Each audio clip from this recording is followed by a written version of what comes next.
আসসালামু আলাইকুম রহমতুল্লাহ। সম্মানিত দর্শক, সামাজিক যোগাযোগ মাধ্যমে ইদানিং আলোচনা সমালোচনার ঝড় বয়ে এসেছে মিল্টন সমাদ্দার নামে এক মানবতার ফেরিওয়ালার নামে। আমরা এতদিন মানবতার ফেরিওয়ালা মিল্টন সমাদ্দার ভাইয়ের ব্যাপারে অনেক ভালো এবং পজিটিভ ধারণাই ছিল, কারণ আমরা প্রত্যেকটা মানুষই মিল্টন সমাদ্দার ভাইকে মন থেকেই ভালোবাসত। কারণ বাংলাদেশের ইতিহাসে উনি এক নজিরবিহীন এত সুন্দর একটি সামাজিক কাজ তিনি শুরু করেছেন। রাস্তায় রাস্তায় যত বৃদ্ধাশ্রমের যারা অসহায়, যারা বস্ত্রহীন, যারা বাসস্থানহীন ব্যক্তি, তাদেরকে রাস্তা থেকে উঠে এনে বৃদ্ধাশ্রমে বাবার পরিচয় দিয়ে, মায়ের পরিচয় দিয়ে তিনি মানুষদেরকে সেবা যত্ন করছেন। এই জন্য বাংলাদেশের মানুষ জানে মানবতার ফেরিওয়ালার নামে যদি একজন ব্যক্তি থেকে থাকে বাংলাদেশে, মিল্টন সমাদ্দার ভাই নামেই পরিচিত।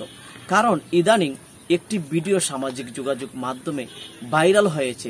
এই ভিডিওটি দেখার পরে হাজারটা প্রশ্ন জেগেছে যে মিল্টন সমাদ্দার ভাই পর্দার ভিতরে এরকম বিশ্রী আচরণ, তাহলে কি মিল্টন সমাদ্দার ভাইয়ের ব্যাপারে আমাদের ভুল ধারণা বা ওনার প্রতি যে একটা ভালো পজিটিভ ধারণা ছিল আমাদের, সেটাকে ভুল প্রমাণিত হবে? কিন্তু না। বর্তমান সম্মানিত দর্শক, যে ভিডিওটি সামাজিক যোগাযোগ মাধ্যমে প্রকাশ হয়েছিল, যেটি 2023 সালের 21 অথবা 22 মার্চে সম্ভবত এই ভিডিওটি প্রকাশ করেছিলেন। কিন্তু বর্তমান সময়ে বাংলাদেশে হলুদ মিডিয়া নামে যারা মানুষকে হেয় প্রতিপন্ন করার জন্য, সামাজিক যোগাযোগ মাধ্যমে মানুষকে প্রশ্নবিদ্ধ করার জন্য ভালো ভিডিওগুলোকে কাটসাট করে মানুষের কাছে প্রকাশ করে, ঠিক মিল্টন সমাদ্দার ভাইয়ের সাথে এমনই হয়েছে। কে বা কাহারা, কোন মিডিয়ারা এই শুধু একটি ছেলেকে তিনি লাঠি দিয়ে আঘাত করছিলেন, এই ভিডিওটি কাটসাট করে সামাজিক যোগাযোগ মাধ্যমে মিল্টন সমাদ্দার ভাইকে প্রশ্নবিদ্ধ করার জন্য, হেয় প্রতিপন্ন করার জন্য তিনি মানুষের কাছে এই ভিডিওটি প্রকাশ করে দিলেন। কিন্তু এই ভিডিওর ভিতরে রয়েছে অজানা এক তথ্য। সেই তথ্যটি মিল্টন সমাদ্দার ভাই নিজেই প্রকাশ করেছেন। কেন তিনি এই যুবকের গায়ে রাগান্বিত হলেন, কেন তিনি এত এই যুবকের প্রতি এত আক্রোশ মিটানোর জন্য লাঠি দিয়ে বারবার আঘাত করছিলেন। সম্মানিত দর্শক, এই ভিডিওটি তিনি মিল্টন সমাদ্দার ভাই নিজের পেজ থেকে তিনি আপলোড করে প্রমাণ করে দিয়েছেন যে মিল্টন সমাদ্দার ভাই তিনি হক পথে রয়েছেন। ওনার প্রতি মানুষের যে আস্থা রয়েছে, ভালোবাসা রয়েছে, সে ভালোবাসার জায়গা থেকে তিনি ভিডিওটি প্রকাশ করেছেন। সম্পূর্ণ ভিডিওটি আপনারা স্ক্রিনে লক্ষ্য করুন। ছেলের মুখটা আজকে তোমার ছেলে আইলে মারমু, ঠিক আছে? মারমু না আব্বা? তুমি কও মারমু, এরকম করে কও। তোর বাবা মরে যেতেছে, তোর লাগে গলাটা ফাটাই ফেলাইতেছে।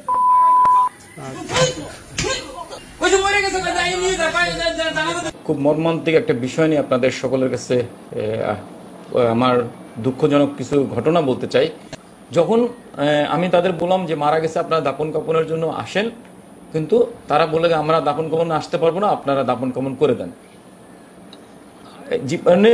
জীবিত থাকা অবস্থায় তারা মুখটা দেখতেও আসলো না। দাপন কাপনের মৃত্যুর সময়, মৃত্যু হয়ে গেছে বলছি, মৃত্যুর সময় তারা দাপন কাপনের দায়িত্বটা নিতে পারতেছে না। এটা কোন ধরনের মানবিকতা? এটা কোন ধরনের, মানে আমরা কোথায় যাচ্ছি? তোর বাবা মরে যেতেছে, তোর লাগে গলাটা ফাটাই ফেলাইতেছে। তোর বাপে বিদ্যা শুনতে জানিস না? তোর বাবা মরে গেল পাবি। সর্বশেষ আমি মানে ওনাদের এত বারবার ফোন দেওয়ার পরে, এত রিকোয়েস্ট করার পরে, অনুরোধ করার পরে তারা জানা যায় দিতে রাজি হয়েছে যে, এবং শর্ত দিয়েছে যে দাপন কাপন আমরা করব, তারা শুধু জানা যায় অ্যাটেন্ড করবে। এইটা কোনো কথা? যাই হোক, ওই শর্তেই আমি আনছি, এনে আমি আসলে রাগ সামলাইতে পারি নাই। একটা বাস্তবতা দেখেন, আমি সত্যি কথা বলি, বাবা মারা যে কত নির্যাতিত হয়, এটা মানে আমি দেখে খারাপ লাগে, দেখে মানে বুঝাইতে পারবো না আপনাদের কি যে খারাপ লাগে। এবং এত এত মিথ্যা বলে, এত এত করে, এবং বেশিরভাগই দেখা যায় যে অর্থশালী কম আছে বা গরিব এমন না, যাদের মোটামুটি অবস্থাশালী, মধ্যবিত্ত, মোটামুটি অর্থ সম্পদ আছে, তারাও এগুলি করে এবং বাবা মারে টর্চার করে। সন্তানরাই বাবা মাদের রাস্তায় ফেলে দিচ্ছে। এরকমই একটা ঘটনা আমাদের আব্দুল মালেক বাবা, আমার 6 মাস আগে আমরা তাকে মিরপুর থেকে রাস্তা থেকে তুলছিলাম। তোলার পরে 6 মাস আমার কাছে থাকার পরে, বিভিন্ন ভিডিও টিডিও বানানোর পরে, বিভিন্ন পরিচয় খোঁজার পরে তার পরিবারের সংবাদ পাই, এবং পরবর্তীতে তারা আমাদের কাছ থেকে নিয়ে যায়। নিয়ে যাওয়ার 1 সপ্তাহের মাথায় আবার মিরপুর থানা পুলিশ আমার কাছে এই বৃদ্ধ বাবাকে পৌঁছে দিয়ে যায়। এবং এই 1 বছর ধরে এই মালেক বাবার যে সন্তানরা আছে তাদের সাথে আমরা যোগাযোগ করি, ভাই যে আছে, স্বজনরা আছে, তাদের সাথে বিভিন্ন সময় যোগাযোগ করি যে আপনারা আসেন, দেখে যান, নিয়ে যান, নিতে না পারেন দেখে যান, চোখের দেখা। কিন্তু কোনো মতোই তারা আসতেছে না। এবং সর্বশেষ আমরা, আর সবচেয়ে বড় সমস্যা যেটা হয়ে গেছিল আমাদের জন্য, মালেক বাবা খুব চিৎকার করতেছিল, সন্তানের জন্য আকুল হয়ে যেতেছিল, খুব কান্নাকাটি করতেছিল। দীর্ঘ 1 বছর ধরেই সে সন্তানের জন্য আকুল, এবং আমাকে নিয়ে যাও এরকম প্রচুর ভিডিও দেখবেন যে আমার পেজে আছে, আমার ইউটিউবে মালেক বাবার অনেকগুলি সন্তানের জন্য আকুতির ভিডিও আছে। কিন্তু তার সন্তানরা এত ভিডিও প্রকাশ হয়েছে, এত কিছু হয়েছে, এতবার আমরা ফোন করছি, তারা আসতেই ছিল না। সর্বশেষ গতকালকে দুপুরের দিকে আমার আব্বা খুবই খারাপ পরিস্থিতি হয়ে যায়, বুক ঠুকে কেটে পানি চলে আসে, বুক ঠুক ফুলে যায়, এবং আমার কাছে মনে হয়েছিল উনি তখনই মারা যাবে, যেটার জন্য আমার কাছে খুব ভয়ানক একটা পরিস্থিতির সৃষ্টি হয়ে যায়। যাই হোক, পরবর্তীতে আমি নিজের চেষ্টা করি তাকে স্যালাইন দেওয়া, তার পেটের পানি নিডিল দিয়ে, এমন খারাপ অবস্থা ছিল, ক্যাথেটার করে পেটের পানি বের করতে পারতেছিলাম না, পরে নিডিল দিয়ে আমি নিজে পানি টানি বের করে আব্বাকে মোটামুটি সেটেল করি, এবং বারবার তার পরিবারকে ফোন দেওয়ার চেষ্টা করি, কিন্তু বেশিরভাগ সময় তারা ফোন ইগনোর করে। সর্বশেষ যখন তারা 6টার দিকে, 5:30 6টার দিকে ফোনটা ধরছে, তখন আমি তাদেরকে বলছি যে আপনার বাবা মানে মৃত্যুর সজ্জায়, মৃত্যুর মতোই, এজন্য বলছি যে হয়তো বা মারাই যাইতো, আমি বলছি যে আপনার ভাই মারা গেছে, আপনারা আসেন, এসে ওনাকে নিয়ে যান, আপনারা দাপন কাপন করেন। এটা বলার আরেকটা উদ্দেশ্য হলো, মালেক বাবা খুবই মানে আকুতি বিনীত করতেছিল, আবেদন করতেছিল যেন তার সন্তান একবার একটু জীবনের শেষ সময় যেন একটু মুখটা দেখতে পারে। সন্তান 3টে সন্তান, তার 2 ছেলে এবং 1 মেয়ে। ছেলের মুদি প্লাস ইসের দোকান আছে, চায়ের দোকান আছে, ছোট ছেলে চাকরি করে, মেয়ের সম্ভবত রিসেন্ট ছাড়াছাড়ি হয়ে গেছে, কিন্তু মেয়ের অবস্থা, আমার কালকে মেয়ে আসছে পরে পোশাক পরিচ্ছদ দেখে আমার খুব একটা মনে হয় না যে সে খুব খারাপ পরিস্থিতিতে আছে। যাই হোক, তারপরে মোটামুটি একজন বৃদ্ধ বাবাকে 3 সন্তান মিলে ভরণ পোষণ দেওয়ার মতো তাদের ক্ষমতা আছে। আপনারা ভিডিওতে দেখবেন তার ছেলে মেয়েদের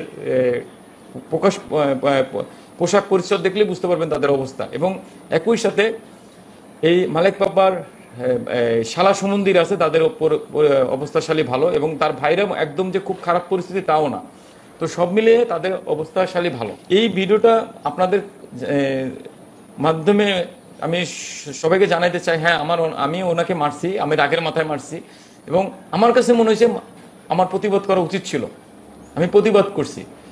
এবং আমি আমার শুভাকাঙ্ক্ষী স্যার ম্যাডাম সবাইকে অনুরোধ করব যে এরকম অন্যায় দেখলে, অন্তত বাবা মার প্রতি অন্যায় দেখলে, বাবা মা হইতে পারে পাগল, বাবা মা হইতে পারে মাথা ঠিক নাই, বাবা মা হইতে পারে কোনোদিন কিছু করে নাই, কিন্তু তার বলাই না যে জীবনের শেষ সময় সে তাকে অত্যাচার করতে হবে, টর্চার করতে হবে, তার মৃত্যুতে আসা যাবে না, তার মৃত্যুতে দাপন কাপন করবে না, এটা তো হইতে পারে না, এটা মনুষ্যত্ব না। হইতেই পারে বাবা সারা জীবনে কিছুই করে নাই, কিন্তু তারপর বাবা তো জন্ম দিছে, আমরা যে আলো বাতাস মাটি, এই যে সুখ শান্তি, সুন্দর বউ পাচ্ছি, সুন্দর স্বামী পাচ্ছি, এর আরামায়েশে চলতেছি, নাতি ছেলে মেয়ের মুখ দেখতেছি, এত অর্থ করে আয় করতেছি, কাদের দিয়ে করতেছি? সর্বশেষ ওই পাগল বাবা মা দিয়েই করতেছি। আমরা যারা বাবা মাকে পাগল বলে অত্যাচার করে, নির্যাতন করি, এটা ঠিক না। এবং আমার অনুরোধ থাকবে আমাদের স্ব স্থান থেকে সবাইকে প্রতিবাদ করা। আপনি যেখানেই দেখবেন প্রতিবাদ করুন যে না, বৃদ্ধ মানুষের গায়ে হাত দেওয়া যাবে না, বৃদ্ধ মানুষের পিতার গায়ে হাত দেওয়া যাবে না, বাপের গায়ে হাত দেওয়া যাবে না, এটা প্রতিবাদ করা উচিত। আমি আমার এবং আরেকটা অনুরোধ করতে চাই, দেশের প্রশাসনের দায়িত্বে যে স্যাররা আছেন, যারা দেশ পরিচালনার দায়িত্বে, তাদেরকে অনুরোধ করব আপনারা একটু আমাদের হেল্প করুন। এবং এই যে নির্যাতিত বাবা মা আছে, আমরা যে প্রতিবাদ করতেছি, প্রতিবাদের সহযোগিতা করা উচিত। আপনারা নইলে দিন দিন আরো বাড়বে। একটা সময় আপনি আমাদের সন্তানদের দ্বারা নির্যাতিত হব যদি আমরা আজকে প্রতিবাদ না করি। একটা সময় আমি বৃদ্ধ হবো, একটা সময় আপনি বৃদ্ধ হবেন, একটা সময় আপনি আপনার সন্তান দ্বারা নির্যাতিত হবেন, তখন কেমন লাগবে? আমাদের একটা বাবা বা একটা মা জীবনের সর্বোচ্চ দিয়ে, সুখ শান্তি আল্লাহ বিসর্জন দিয়ে, সমস্ত জীবনের আয় রোজগার দিয়ে সন্তানকে মানুষ করে, সন্তানকে প্রতিষ্ঠিত করে, কিসের জন্য করে? জীবনের শেষ সময় একটু ভালো থাকার আশায় করে। সেই ভালো থাকাটাই যদি না হয়, তাহলে আমরা কি মনুষ্যত্ব আছে আমাদের মধ্যে, আর আমরা কি ধর্ম পালন করি? এটা আপনাদের সকলের কাছে প্রশ্ন। এবং আমার কাছে মনে হয়েছে প্রতিবাদ করা আমার ঠিক ছিল।